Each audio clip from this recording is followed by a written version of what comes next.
De acordo com o historiador Cássio Dio, o imperador Trajano escala novos patamares da glória derrotando os perigosos dacianos, recolhendo uma fortuna em ouro bárbaro e levando as fronteiras imperiais ao seu limite.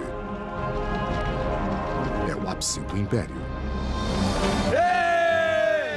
Agora, depois de 3 séculos de guerra implacável, Roma está no centro do mundo, uma superpotência solitária, sem rival. Mas a paz torna o império flexível. É envolvido em luxúria, distraído por jogos elaborados na arena. Os romanos estão lentos para reconhecer a ameaça de uma nova horda de bárbaros determinada a destruir completamente o império. Roma, ascensão e queda de um império, revolta e traição.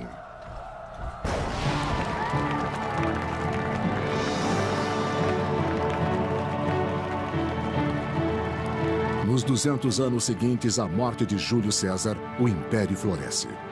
A paz e a prosperidade conduzem os anos de ouro e prata de Roma. Mas pode ser uma coisa boa demais. A paz tinha, é claro, seguido Roma para concentrar suas energias econômicas afastadas dos assuntos militares. E isto pode ter produzido um tipo de ar generalizado de prosperidade e florescimento das artes. Pode também, contudo, ter tido vários efeitos colaterais perniciosos. As pessoas, conforme se acostumavam a não lutar, encontravam-se subsequentemente relutantes a lutar. Elas podem estar menos preparadas do que estariam em outro momento. Mas os bárbaros ao longo da fronteira, sempre insatisfeitos, continuam a investigar e atacar de surpresa, buscando pontos fracos nas imensas fronteiras do Império. Por volta de 160 d.C., a fronteira se estende por 3 continentes e 400 mil soldados protegem as 50 milhões de pessoas que têm sorte o suficiente para viver ali dentro. De volta a Roma, os jovens herdeiros do trono imperial vivem uma vida confortável no palácio de seu pai. Seus nomes são Marco Aurélio e Lúcio Vero. Tirados de famílias aristocráticas diferentes enquanto ainda eram crianças, os dois foram adotados pelo imperador Antonino Pio, que não tinha seus próprios filhos. Os príncipes não poderiam ser mais diferentes, de acordo com o historiador do século III, Cássio Dio. Marco muitas vezes estava com a saúde fraca e dedicava a maior parte de seu tempo às cartas. Vero, por outro lado, era um homem vigoroso e bem mais jovem. Com o espírito livre, as façanhas tumultuadas de Lúcio Vero frequentemente chocavam Roma. Em contraste, o intelectual Marco Aurélio toma sua posição seriamente. Marco Aurélio havia sido preparado para governar mais do que qualquer um na história do Império. Entre seus 2 filhos, o imperador Antonino tem um claro favorito: o culto Marco.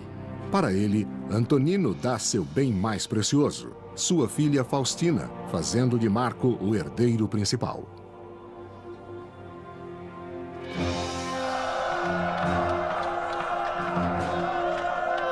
Em 161, quando o imperador Antonino morre, Marco e Lúcio Vero assumem o trono, apoiados e aprovados pelo exército pessoal do imperador, a Guarda Pretoriana. Teria sido fácil para os pretorianos aceitarem esses 2 jovens como seus imperadores. De todas as tropas do Império, os pretorianos eram os conhecidos, porque estavam posicionados em Roma e eles, portanto, estariam guardando o palácio e poderiam fazer interações com esses 2 príncipes por muitos anos. Eles sedimentaram seus laços com os pretorianos com um generoso suborno, um bônus igual a muitos anos de salário de um guarda regular. Marco e Lúcio Vero irão precisar de lealdade do exército romano, pois a guerra aparece grande no horizonte. Ao leste, os partos invadem o aliado de Roma, Armênia, tornando a Síria vulnerável ao ataque.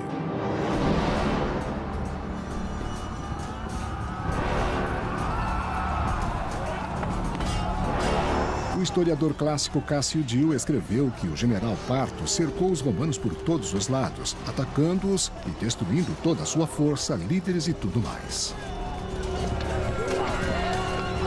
A luta é selvagem e as forças de Roma não podem suportar o ataque dos partos.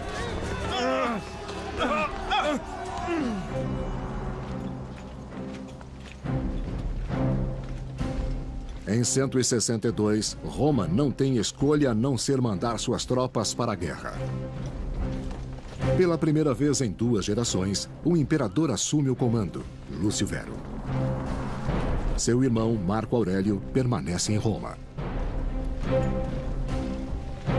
Os 2 homens eram inexperientes militarmente. Marco, que é o mais velho dos 2 imperadores, manda Lúcio Vero para o leste, para cuidar desta ameaça.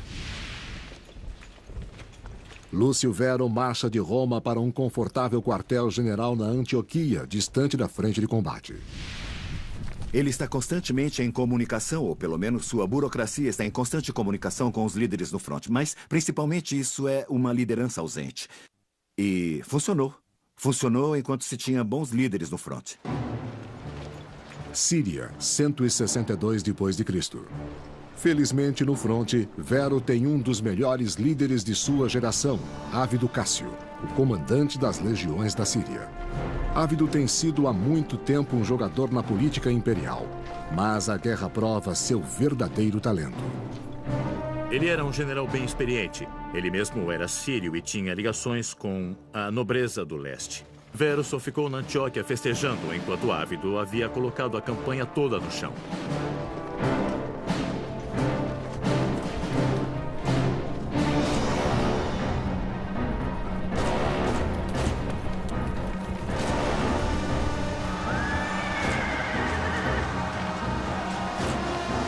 Ávido dirige uma série de vitórias que colocam os romanos no centro da região dos Partos, cara a cara com seu inimigo. A verdadeira matança que os soldados romanos fizeram aconteceu distante. Aquilo assustou a todos. Para continuar lutando à distância, quando seu inimigo está lá com uma espada ou um machado, e você não pode dizer o que está acontecendo atrás de você ou ao seu lado porque está usando o capacete, você mal pode ouvir e só pode olhar para frente. Isso requer coragem e dedicação e superação do seu medo a um grau esmagador e fantástico. Pelos próximos 3 anos, Ávido e suas tropas fazem uma limpeza brutal através da Pártia. Em 165 d.C., eles alcançam a capital Ctesifon, que se encontra próxima da moderna Bagdá.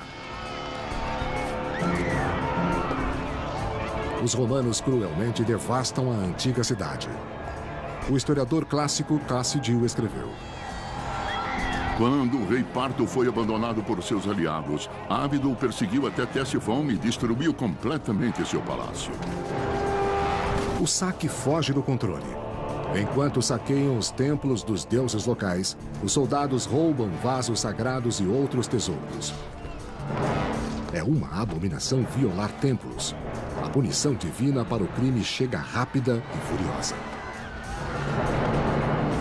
Os soldados contraem uma doença mortal de suas vítimas partas, possivelmente peste bubônica. Os romanos saem de Ctesifon envolvidos no sucesso e involuntariamente carregando o contágio. Tendo conquistado Pártia e segurado o Império do Leste, Ávido e o imperador Lúcio Vero voltam para a Itália. Roma, Itália, 166 d.C. A cidade honra a gloriosa vitória com uma magnífica parada, festas públicas e jogos que colocam os gladiadores contra os prisioneiros. Tudo parte de uma extraordinária exibição conhecida como Triunfo. Milhares de pessoas poderiam estar vindo para assistir. Elas estariam tremulando bandeiras, jogando coisas e aplaudindo conforme o exército passava. Mas por trás disso, poderia ser apenas uma demonstração massiva do saque dos presos e de uma grande quantidade de capturas. Então era realmente um evento público enorme. Os meses de processo custam uma pequena fortuna. O triunfo é uma experiência única na vida. Lúcio Vero comemora com a sua nova noiva, Lucila, a filha de seu irmão e co-imperador Marco. Quando Marco Aurélio e Lúcio Vero festejavam esse triunfo nos anos 160, toda uma geração havia nascido e atingido a meia-idade e nunca havia visto um triunfo. Assim, esse foi um evento gigantesco. Deve ter sido um evento muito importante. Mas o imperador Marco é incapaz de apreciar as festividades. Ele sabe que a campanha no leste consumiu tremendamente o exército de Roma.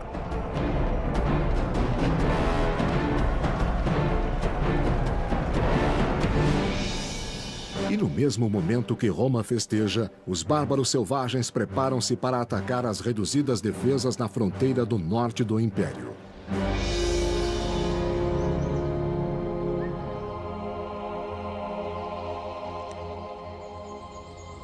Ao longo da fronteira do norte, os legionários deixados para guardar as fortificações são realmente poucos. Muito poucas tropas voltaram da guerra no leste. Os guardas são um alvo fácil para os homens das tribos bárbaras, que se arrastam nas densas florestas para atacar os romanos.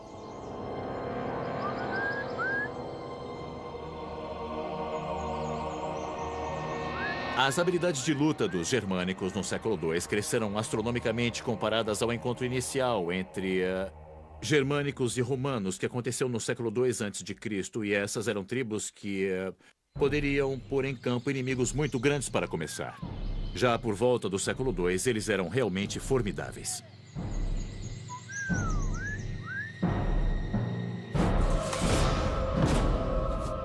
Fora das fronteiras do Império, os soldados estão matando sem piedade.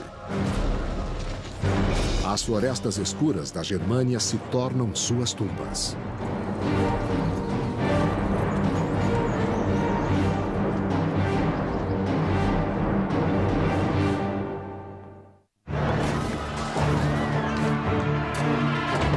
Enquanto os irmãos Marco e Lúcio Vero dividem o título de imperador, o general deles, Ávido Cássio, conquista uma grande parte do Império Parto, mas a um preço terrível. Os soldados carregam de volta uma grande pestilência para Roma. Roma e Itália, 166 d.C.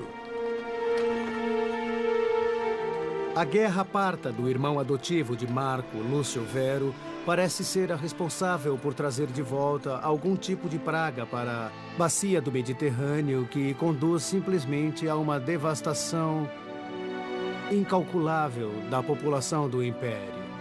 Uma porcentagem muito grande do mundo romano morreu no reino de Marco Aurélio. Estima-se que varie de 10% a 25%. E isso teria sido muito pior em centros com a população maior, porque as pessoas eram empilhadas umas por cima das outras.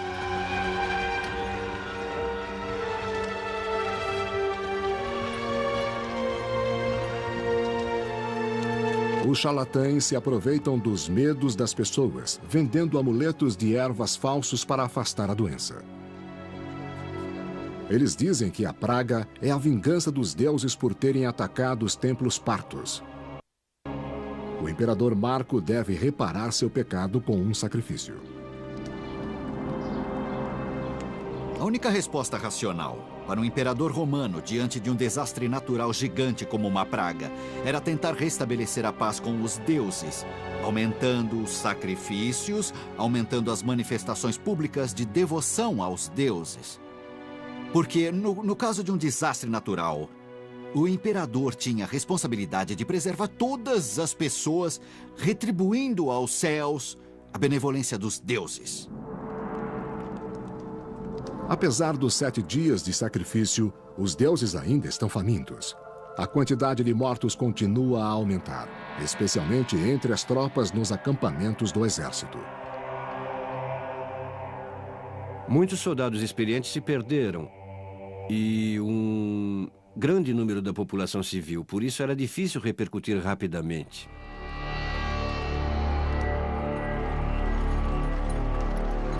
Ferido e doente, o Império está fraco.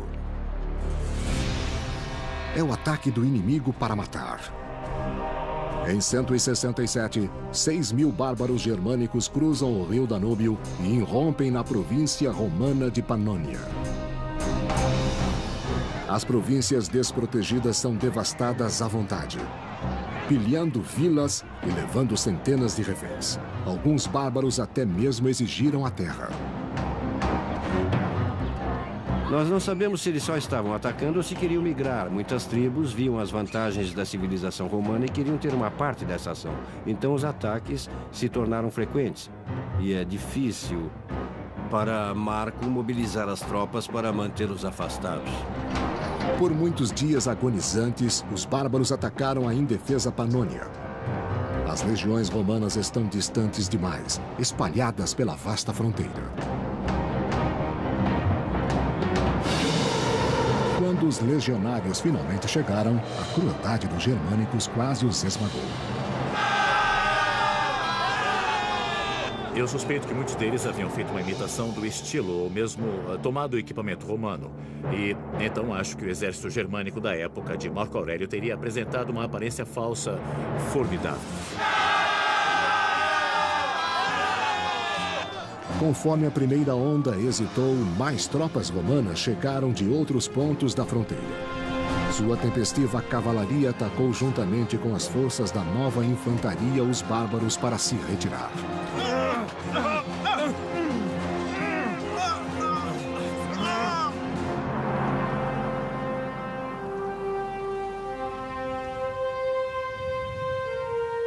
Mostrando incrível confiança, o líder militar germânico Balomário, da poderosa tribo Marcomanni, arrisca-se no campo romano para negociar um tratado de paz.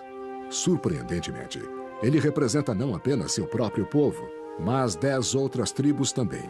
Este fronte unificado dá presságios de um novo tipo de perigo para o Império. O tratado germânico que Marco Aurélio enfrentou era diferente daquele que tinha sido enfrentado pelos imperadores anteriores. Eles estavam mais organizados, suas sociedades mudaram, talvez pela influência e exposição aos romanos, havia uma grande ironia. Itália, 167 d.C. Alarmado pela crescente ameaça dos bárbaros, o imperador Marco dirige-se à Panônia. Sem experiência em batalha, o imperador Marco deve confiar em seu oficial-chefe militar Pompeianus para ajudar a ganhar a sua glória. Os ataques germânicos tinham sido através do Danúbio, roubando gado, roubando escravos, roubando mercadorias por séculos. Por que Roma, na verdade, decide que vai liderar uma expedição punitiva contra esses germânicos? Na minha opinião, Marco Aurélio está simplesmente criando caso para mais atividade militar, para dar a si mesmo mais legitimidade em Roma. Embora o irmão de Marco, o imperador Lúcio Vero, também se junte à campanha, ele está bêbado e doente. Antes que possa até mesmo chegar à fronteira, Lúcio Vero sucumbe à praga, forçando que toda a expedição retorne. Marco não tem escolha a não ser voltar para Roma com o corpo de seu irmão, abandonando a fronteira do norte à ameaça sempre crescente dos bárbaros.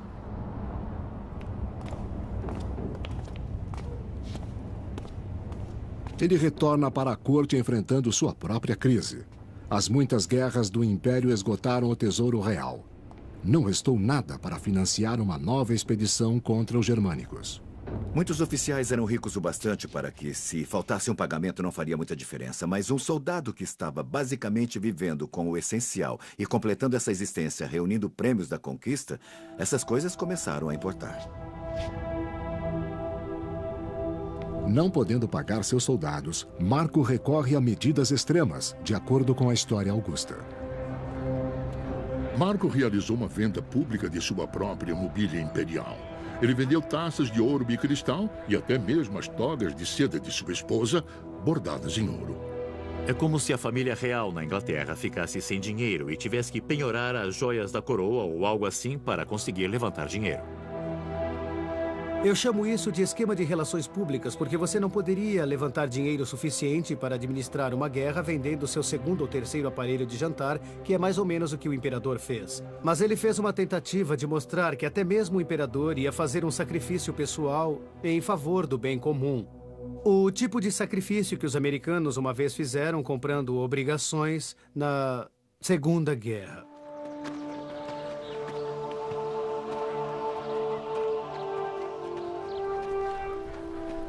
Os recrutadores de Marco esperavam que o dinheiro ajudasse a atrair novos soldados para a guerra germânica, mas só conseguiu poucos seguidores. O Império Romano estava sofrendo uma enorme perda de potencial humano e econômico. E isso pode também ter deixado o povo relutante em se alistar e deixar suas famílias. Estava terrivelmente relutantes a enviar jovens saudáveis para a guerra. Novos ataques de pragas também colocavam os recursos do Império no limite. Escandalosamente, Pompeianus, o conselheiro-chefe militar do imperador Marco, começa a trabalhar com a escória da sociedade, como reporta a História Augusta.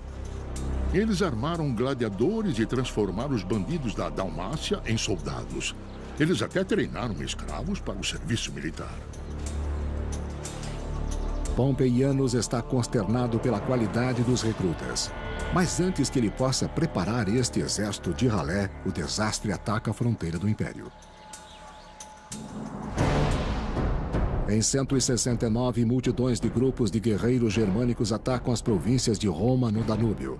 Marco e Pompeianus devem conduzir suas novas legiões para o norte, para a Germânia, prontos ou não.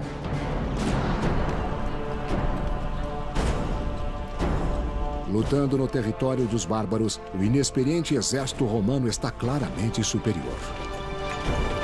Quando os germânicos foram capazes de atrair os romanos para atravessar o Danúbio e lutar no terreno de floresta, onde os soldados romanos não eram capazes de desenvolver suas linhas militares, não eram capazes de usar suas artilharias de forma eficaz, os germânicos tinham vantagem e eles muitas vezes venceram.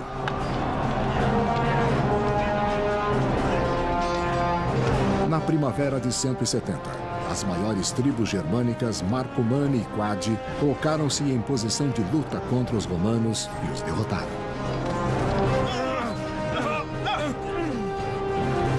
Marco Aurélio é com certeza especial, mas isso significa que ele é um bom líder? Com que eficiência ele pode liderar as tropas em batalha? O fato é que os registros que temos de Marco Aurélio não são bons. A primeira grande batalha de Marco resulta no massacre de 20.000 romanos. É a pior derrota romana em um século. O imperador Marco Aurélio lidera seu primeiro exército para a batalha contra os germânicos. E falha completamente. Então o desastre vem atrás dele. Enquanto Marco se atolava no Danúbio, outros germânicos eram empurrados para dentro da Itália.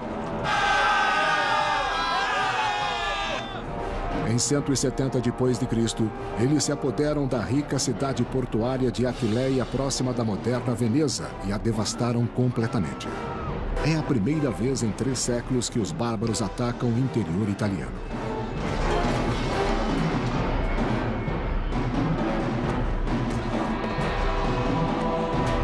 Eles eram violentos, eram cruéis, eram bárbaros e provavelmente traziam à mente dos romanos imagens dos gauleses entrando em Roma no IV século AC, as ameaças dos címbrios e dos teutões no final do século II AC. Os romanos particularmente temem esses indivíduos chegando à Itália. Com Roma imersa no terror, o imperador Marco Aurélio deve agir rapidamente para derrotar esse inimigo de uma vez por todas. Ele se desloca com seu exército para o norte ao longo do Danúbio e se prepara para invadir as terras da poderosa tribo Marcomanni.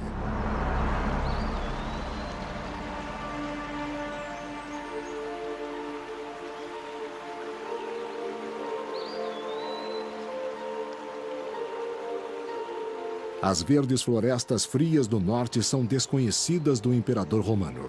Sozinho e distante do único lar que já conheceu, Marco se ajusta pobremente à vida irregular de um oficial de exército. A sua saúde declina. Sabemos que o velho e famoso Dr. Galen era o médico pessoal de Marco naquela época. E sabemos que Galen preparou um remédio para ele tomar todos os dias para tratar a doença atual e afastar as futuras doenças. Em particular, a peste continua a devastar suas tropas. Com a morte constantemente em sua mente, Marco registra seus pensamentos mais íntimos em um diário. conhecido como As Meditações, ainda é editado hoje e revela um homem lutando com o seu destino. Não haja como se fosse viver por 10.000 anos. A morte o ameaça. Enquanto você vive, enquanto está no seu poder, seja um homem decente. A filosofia dá a ele uma forma de lidar com as crises, de lidar com as coisas desagradáveis que ele tem que enfrentar diariamente ao longo do Danúbio. A solidão das profundezas das florestas germânicas é um grito distante do caos e matança que Marco irá encontrar no campo de batalha. Ele lança uma série de ataques militares nas terras da maioria das tribos perigosas, os Sarmatianos, os Quadi e os Marcomanni.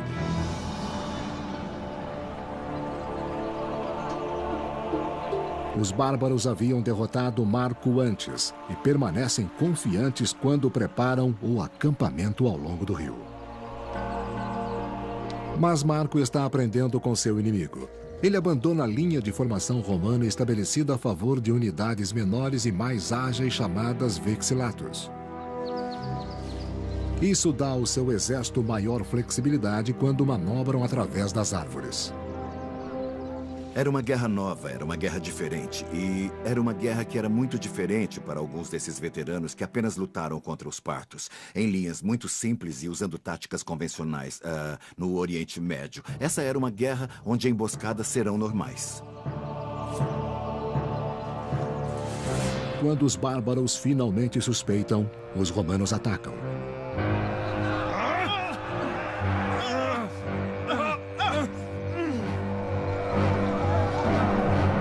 No calor da batalha, um soldado romano estava numa corda bamba muito perigosa. Ele tinha que equilibrar esta incrível torrente de adrenalina que o levaria ao ataque.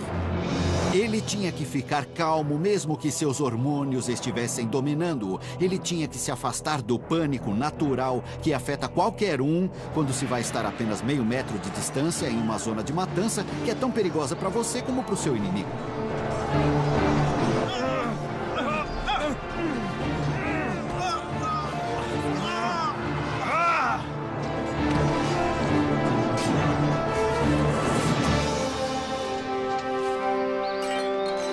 Pelo menos, o imperador aflito e em experiência pode exigir uma vitória em solo germânico. Os romanos fundamentaram seus triunfos construindo uma linha de tropas no território Marcomanni e Quadi. A anexação da Germânia começa a sério. Germânia, 172 d.C. Mas os germanos respondem agressivamente contra as fortificações. Como vespas cujos ninhos foram violados, os bárbaros invadem os quartéis generais imperiais em ataques coordenados. Os germânicos que saíram da floresta contra Marco Aurélio não eram selvagens uivantes vestidos com peles de urso, com escudos de madeira e grandes machados, como vemos em Hollywood. Estavam lidando com os romanos há 2 séculos, já tinham aprendido as técnicas deles, tinham observado os equipamentos deles. Então, já sabiam como os romanos lutavam.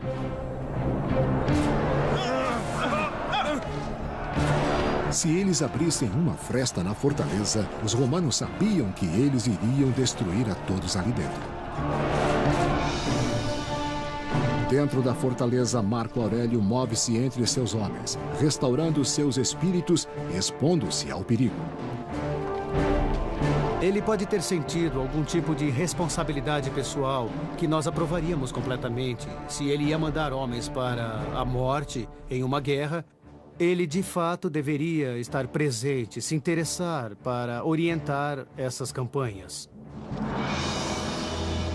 Como a situação se torna mais crítica, Marco dirige-se aos seus deuses pagãos, sacrificando e pedindo pela ajuda deles contra as hordas germânicas. Os deuses respondem a ele com um milagre, de acordo com a história augusta do século IV. De pé em sua terra, ele orou para os deuses e invocou um raio dos céus contra o inimigo. Os bárbaros, é claro, viram um raio como uma coisa muito negativa. Parecia que os deuses estavam favorecendo os romanos neste caso, e não era uma coisa boa. Assim, teriam que lidar com isso. Nos portões da fortaleza, os aterrorizados bárbaros são derrotados e fogem. Os romanos estão livres. Emocionados, os romanos saúdam Marco com um novo título germânico: o Conquistador dos Germânicos. Através da perseverança, disciplina e, segundo alguns, milagres, o imperador Marco Aurélio toma o controle em sua agressiva conquista da Germânia. Germânia 172 d.C. Até mesmo as pacíficas comunidades agrícolas germânicas não estão seguras da ira de Marco.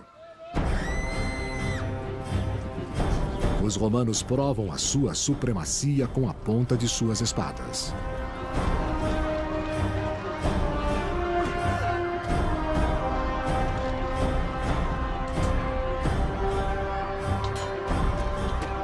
Muitas dessas guerras contra os germânicos eram uma espécie de genocídio. Os romanos atacando as vilas, destruindo todos, pegando mulheres e crianças, colocando em escravidão. Podia-se ver soldados trazendo cabeças dos inimigos derrotados para pegar recompensas. Os romanos registraram o conflito em um grande monumento, que comemora as campanhas germânicas de Marco. Ela é conhecida como a Coluna Aureliana. A coluna de Marco Aurélio está dizendo: este é um negócio agressivo, desagradável, que seu imperador está fazendo para a sua segurança. E este é o preço disso, e não era nada agradável. Nas terras tribais germânicas, Marco estabelece duas novas províncias romanas, Marcomania e Sarmátia. Mas quando eles parecem estar se estabilizando, notícias perturbadoras chegam de um local inesperado: o Egito.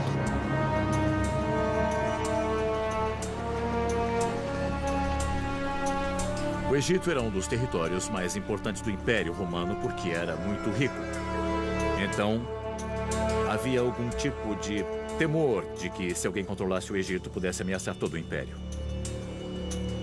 Esses temores provaram estar bem fundados quando os rebeldes egípcios lideraram uma revolta sangrenta contra os líderes romanos. O terror no deserto só aumenta.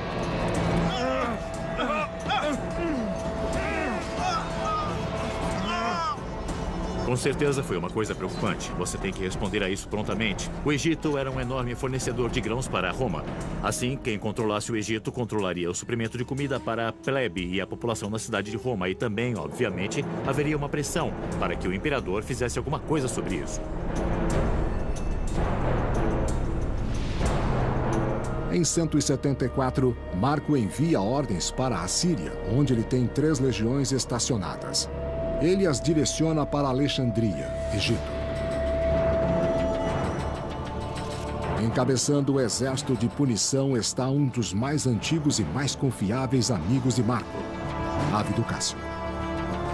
Marco Aurélio designou um famoso e bem-sucedido general sob seu comando, Ávido Cássio, para fazer um comando extensivo na metade oriental do Império. Superordenado para os governadores.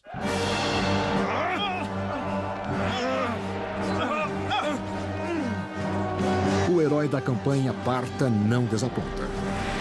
Ávido afronta a rebelião rapidamente, protegendo o território egípcio e sua riqueza para o Império.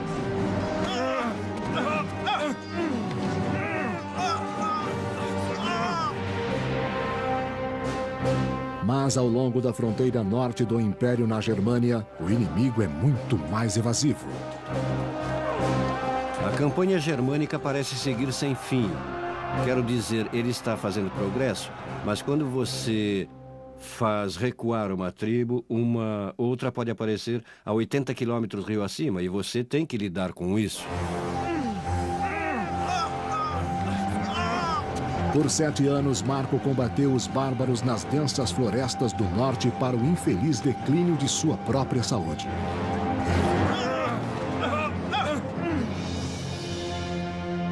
Em 175, ele cai doente na fronteira germânica. Se é praga ou úlcera, sua morte parece iminente. Sua enfermeira e esposa, a imperatriz Faustina, ficou ao seu lado por 20 anos. Agora ela se preocupa pelo seu próprio futuro. Se você é uma imperatriz ou uma princesa, é muito claro o que acontece se o homem a quem você está ligada morre ou perde seu prestígio ou é usurpado. Então, sua expectativa de vida pode ser calculada em minutos, junto com a de toda a sua família. Você quer ter certeza que seu marido esteja indo bem e com saúde e seja apoiado. E ele não está. Então, você precisa estar pensando nas contingências. A dor sufoca Faustina. Quem irá protegê-la se ele morrer? Ela oferece sua mão e o império a um outro nobre, Ávido Cássio, o popular comandante dos exércitos no Egito. Ansiando ganhar a glória que ele sabe merecer, Ávido abraça a chance de se tornar imperador. A história augusta. Enquanto Marco ainda respirava, Ávido Cássio espalhou boatos falsos de sua morte. De fato, ele disse ao seu exército que o Senado já havia decretado Marco um deus. Então, ele declarou-se imperador. Ávido também pode ter sentido que era para o benefício do povo. Marco Aurélio era considerado como um bom imperador. Mas ele não era um imperador forte em muitas formas, não necessariamente tão bom em uma arena militar.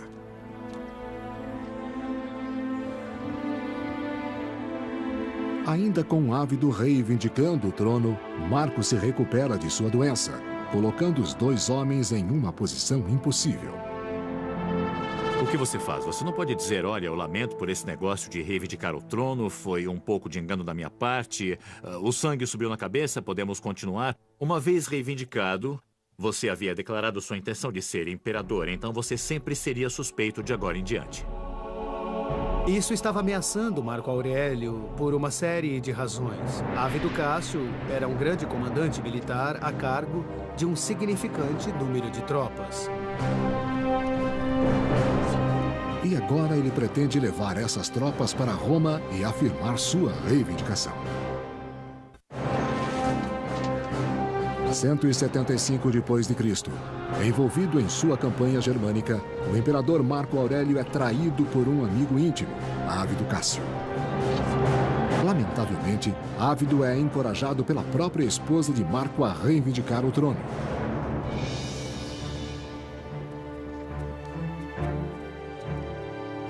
Marco deve destruir a revolta de Ávido Cássio e lidar com a traição de sua esposa. Mas sabendo que ele pode morrer na batalha que está por vir, ele proclama seu próprio filho, Cômodo, como seu herdeiro. Cômodo não tinha idade suficiente para ser alguém dono do seu próprio direito. Marco Aurélio parece nunca ter considerado ninguém além de seu filho para sucedê-lo. Tendo sido mimado nas indulgências de sua juventude real, o garoto ainda tem que provar seu caráter ou seu valor como soldado, mas ele é o único filho de Marco. A escolha não era uma das melhores para Roma. Por que promoveu Cômodo? Porque ele era filho natural de Marco e isso era uma forma normal de pensar das famílias aristocráticas romanas. Sempre houve o caso da classe alta de senadores e aristocratas romanos que tinham se promovido por muitas gerações. Com a posição de seu filho assegurada, Marco volta-se agora para a esposa que o traiu com Ávido Cássio.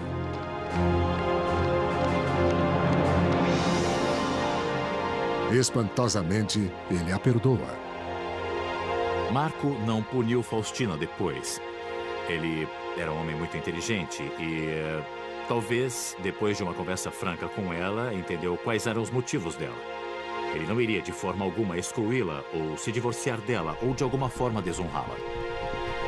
Conforme suas tropas se preparavam para marchar contra os exércitos de Ávido Cássio, um mensageiro, enviado pelos soldados de Ávido, se aproxima. Eles tinham expulsado o usurpador para evitar a vingança do verdadeiro imperador. Eles sabem o preço da traição.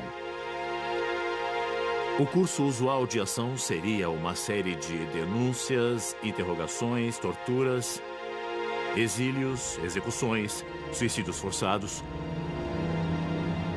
O mensageiro traz um presente. a cabeça de Ávido Cássio, um dia seu grande amigo. O historiador Cássio Dio escreveu: Marco estava sofrendo tanto pela morte de Ávido que não pôde nem sequer olhar para a cabeça cortada de seu inimigo.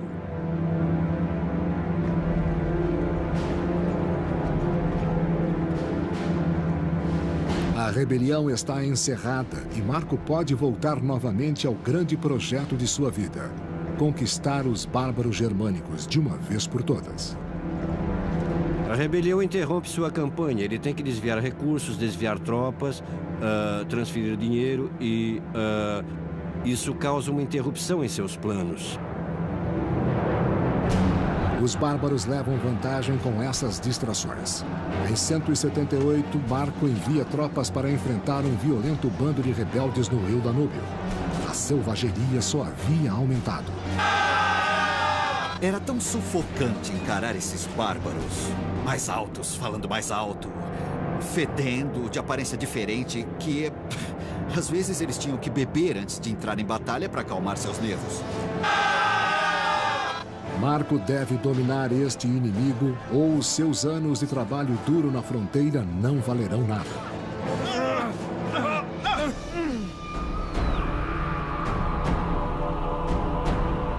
A idade isola Marco dos líderes rebeldes e eles foram brutalmente assassinados. Ele acredita que apenas mais uma estação da campanha fará com que o conflito tenha um fim. As guerras germânicas de Marco Aurélio poderiam ter sido extraordinariamente longas e demoradas. Mas não estava claro, era óbvio para Marco ou para qualquer um que elas seriam assim desde o começo. Agora, com quase 60 anos, Marco espera que seu filho e herdeiro, Cômodo, continue sua batalha contra os germânicos, uma luta que levou os melhores anos de sua vida. Marco Aurélio havia treinado Cômodo, levando-o com ele em suas campanhas. Mas ele era jovem demais. Eu não acho que Marco Aurélio percebeu que tipo de imperador Cômodo teria se tornado. Mas em seu papel como co-imperador, o garoto se tornou preguiçoso, sem nenhum interesse em vitórias difíceis de ganhar, diferente do modo de ser de Marco. Panônia, 180 d.C. Ele ainda estava do lado de seu pai quando o imperador Marco Aurélio finalmente sucumbe, provavelmente à mesma praga destruidora que afirmaram ter matado seu irmão.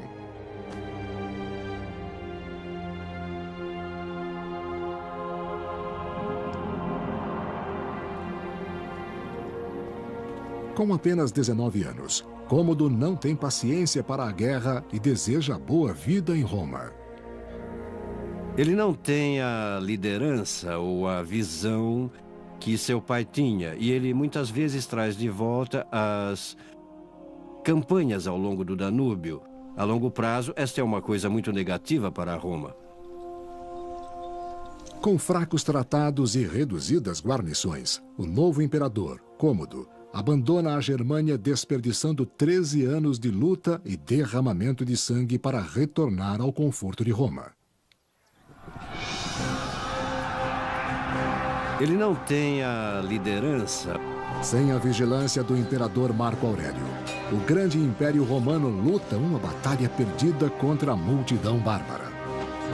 E quando você tem uma tempestade perfeita de má liderança, má sorte e ameaças estrangeiras, você está realmente com grandes problemas. O que eles iriam descobrir de alguma maneira no reinado de Marco Aurélio é que eles não podiam resistir aos desafios mais do que, digamos, um certo número de pontos ao longo da fronteira por um certo tempo. A maré está mudando para Roma. Nunca existirá um imperador como Marco Aurélio novamente. De acordo com o historiador Cássio Dio, é o início do fim. Nossa história agora desce de um reinado de ouro e prata para um de ferro e ferrugem. Para com seu inimigo. A verdadeira matança que os soldados romanos fizeram aconteceu distante. Aquilo assustou a todos.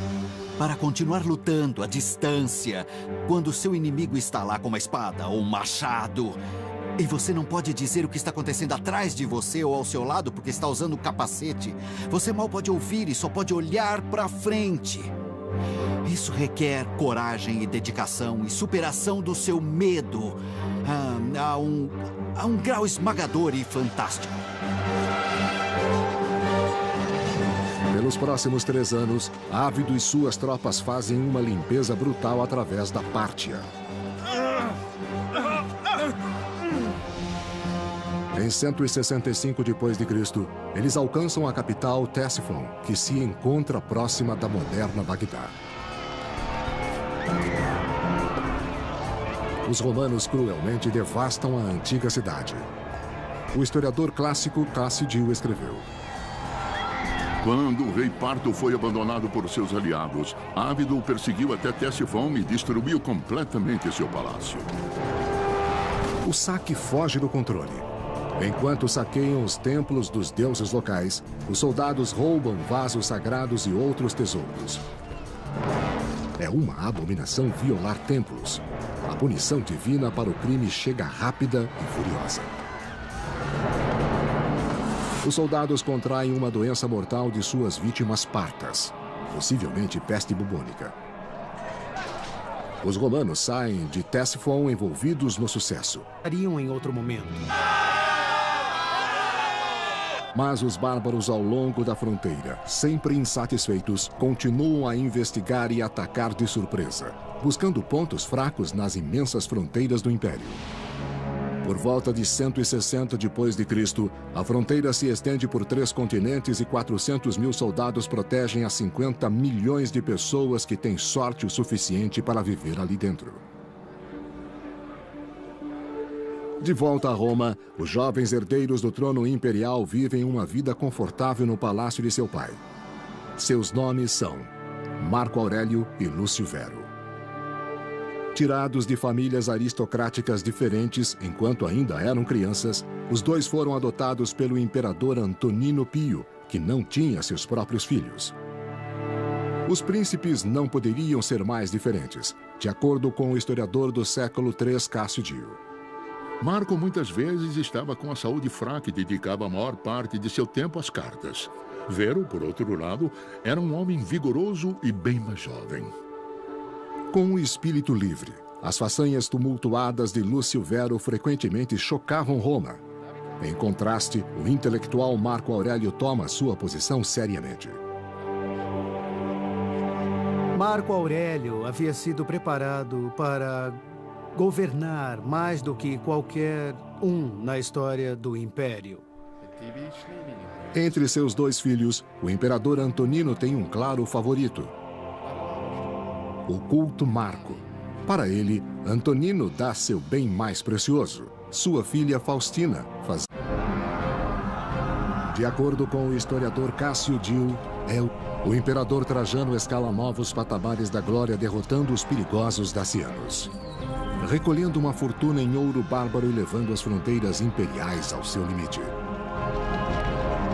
É o ápice do Império. Agora, depois de 3 séculos de guerra implacável, Roma está no centro do mundo, uma superpotência solitária, sem rival. Mas a paz torna o Império flexível. É envolvido em luxúria, distraído por jogos elaborados na arena. Os romanos estão lentos para reconhecer a ameaça de uma nova horda de bárbaros determinada a destruir completamente o Império. Roma, ascensão e queda de um império, revolta e traição.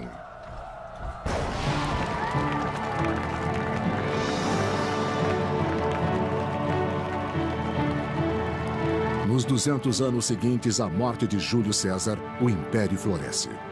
A paz e a prosperidade conduzem os anos de ouro e prata de Roma.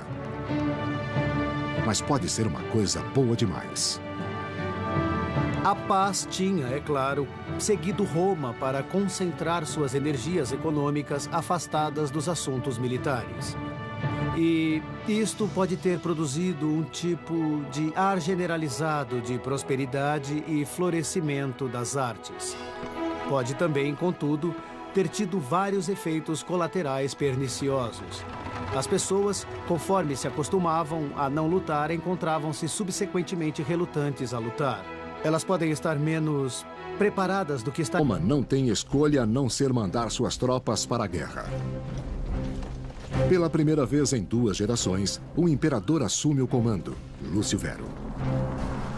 Seu irmão, Marco Aurélio, permanece em Roma.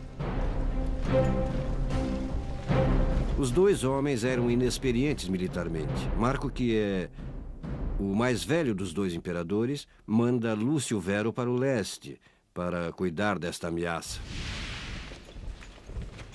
Lúcio Vero marcha de Roma para um confortável quartel-general na Antioquia, distante da frente de combate. Ele está constantemente em comunicação, ou pelo menos sua burocracia está em constante comunicação com os líderes no fronte. Mas, principalmente, isso é uma liderança ausente. E funcionou. Funcionou enquanto se tinha bons líderes no fronte. Síria, 162 d.C. Felizmente, no fronte, Vero tem um dos melhores líderes de sua geração, Ávido Cássio, o comandante das legiões da Síria. Ávido tem sido há muito tempo um jogador na política imperial, mas a guerra prova seu verdadeiro talento. Ele era um general bem experiente. Ele mesmo era sírio e tinha ligações com a nobreza do leste. Vero só ficou na Antioquia festejando, enquanto Ávido havia colocado a campanha toda no chão.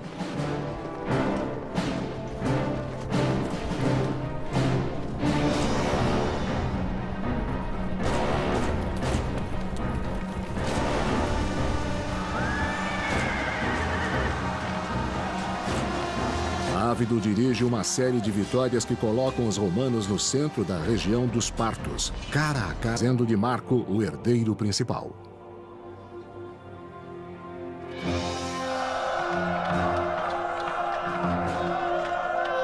Em 161, quando o imperador Antonino morre, Marco e Lúcio Vero assumem o trono, apoiados e aprovados pelo exército pessoal do imperador, a Guarda Pretoriana.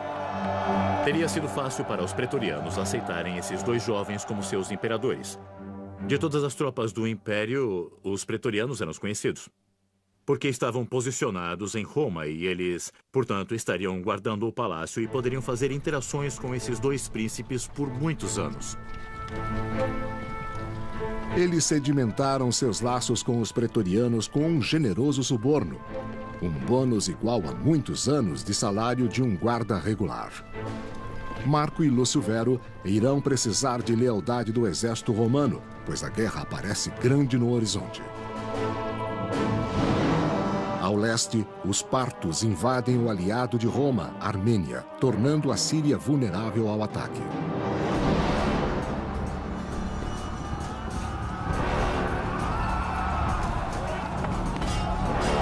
O historiador clássico Cássio Dio escreveu que o general Parto cercou os romanos por todos os lados, atacando-os e destruindo toda a sua força, líderes e tudo mais. A luta é selvagem e as forças de Roma não podem suportar o ataque dos partos.